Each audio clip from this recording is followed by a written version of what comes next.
కానీ నిన్నటి వరకు చేయాల్సినవన్నీ చేశారు. ఓకే, ఎలక్షన్స్ అయిపోయినాయి, ఇప్పుడు చేయాల్సిన అవసరం లేదు. కానీ రీసెంట్గా ఆయన గుంటూరులో ఒక కేసు కూడా ఫైల్ చేశారు కదా జగన్మోహన్ రెడ్డి గారి మీద. నా మీద హత్యా ప్రయత్నం జరిగింది, దానికి కారణం జగన్మోహన్ రెడ్డి గారని.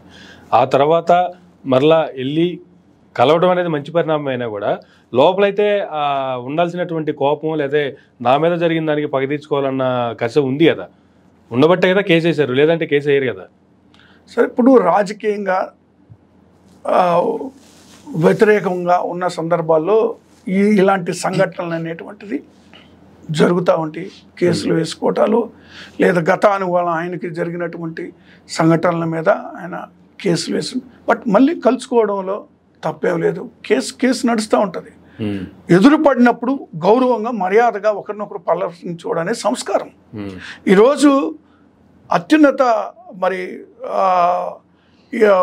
వ్యవస్థ అయినటువంటి పార్లమెంట్లో మీకు గుర్తు ఉంటుంది, అప్పటి వరకు మరి విమర్శలు గుప్పించినటువంటి మన రాహుల్ గాంధీ గారు ప్రధానమంత్రి మోడీ గారి దగ్గరికి వెళ్ళి ఆలింగనం చేసుకున్నటువంటి పరిస్థితి దేశం మొత్తం చూసి నివ్వెరపోయింది. అది మంచి పరిణామమే కదా. ద్వేషాలు పెంచుకోవాల్సిన అవసరం లేదు. మనం ప్రజల కోసం మనం పోరాటం చేస్తున్నాం, ప్రజల పక్షాన మనం నిలబడుతున్నాం. అంత మాత్రం చేత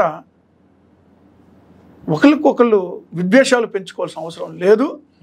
ఎవరైనా సరే రాజకీయంగా ప్రజల పక్షాన్ని నిలబడి ప్రజలకి అంతిమంగా మేలు జరగాలనేటువంటి దాని మీద పోరాటాలు ఉంటాయి తప్పితే జగన్మోహన్ రెడ్డి గారు ఇట్లా కక్షలు పెట్టుకునే పని అయితే ఇంకా ఇప్పుడు ఎంతమంది ఎన్ని విధాలుగా బలయ్యేవాళ్ళు గత 5 సంవత్సరాల్లో.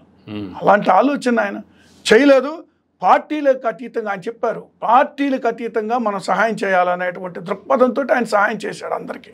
ఓకే, మనకు పార్టీకి చేయకపోయినా పర్వాలేదు, వాళ్ళకి అర్హులైన ప్రతి ఒక్కరికి కూడా మేలు జరగాలనేటువంటి దాని మీదే పనిచేశారు గత 5 సంవత్సరాల్లో. ఫైనల్గా రాష్ట్రంలో జరుగుతున్నటువంటి పరిస్థితులకు సంబంధించి కావచ్చు, ఢిల్లీ దానిలో ధర్నా అనంతరం రాష్ట్రంలో కూడా ప్రజల పక్షాన వైఎస్ఆర్సీపీకి సంబంధించి పోరాటం కొనసాగుతూనే ఉంటుందా? ఇది ఎంతవరకు కొనసాగుతుందంటే ఏం చెప్తారు సార్? వైఎస్ఆర్సీపీ యొక్క ఫ్యూచర్ ప్లాన్స్ ఏంటి, ఏం చెప్తారు? పోరాటం అనేటువంటిది ఆగదు, ప్రజల పక్షాన్ని నిలబడతాం. ఈరోజు అధికారంలోకి వచ్చినటువంటి పార్టీ వాళ్ళు ఇచ్చినటువంటి సూపర్ 6 కానీ ఇతర హామీలు కానీ నెరవేర్చే దిశగా ఈ ప్రభుత్వం వెళ్లాల్సిన అవసరం ఉంది. ఏదైతే పెండింగ్ ఉన్నాయో ప్రాజెక్టులు అవన్నీ కూడా కంప్లీట్ చేయాల్సినటువంటి అవసరం ఉంది. వీళ్ళు ఏది ఇచ్చినటువంటి ప్రతి హామీ నెరవేర్చాల్సిన అవసరం ఉంది. చివరికి వాలంటీర్స్ వ్యవస్థను కూడా అన్యాయం చేశారు. 10,000 జీతం ఇస్తాం, మీరు 5,000 కాదు, మీకు ఇచ్చింది గోనె సంచుల ఉద్యోగమా అని ఆ రోజు మాట్లాడారు. ఆ తర్వాత ఎన్నికల సమయానికి 10,000 జీతం ఇస్తామని చెప్పి అసలు వాలంటీర్ వ్యవస్థ అనేటువంటి దాన్ని పక్కన పెట్టి ఈ రోజే మేబీ అసెంబ్లీలో చంద్రబాబు నాయుడు గారు క్లారిటీ ఇస్తారనేటువంటి కామెంట్ కూడా చేస్తున్నారు. వాలంటీర్ వ్యవస్థ ఉంటుందా తీసేస్తారనేది చూద్దాం.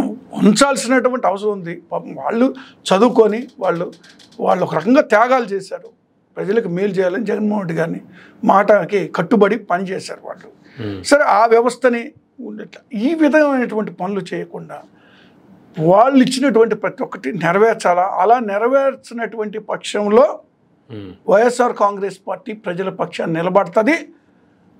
ఖచ్చితంగా ఈ ప్రభుత్వం మళ్ళీ దిగిపోయే వరకు పోరాటం చేస్తుంది. ప్రజలకి అండగా నిలబడి ఖచ్చితంగా వీళ్ళు ఇచ్చినటువంటి హామీలని నెరవేర్చే వరకు కూడా ఆ పోరాటం అనేది ఆగదండి.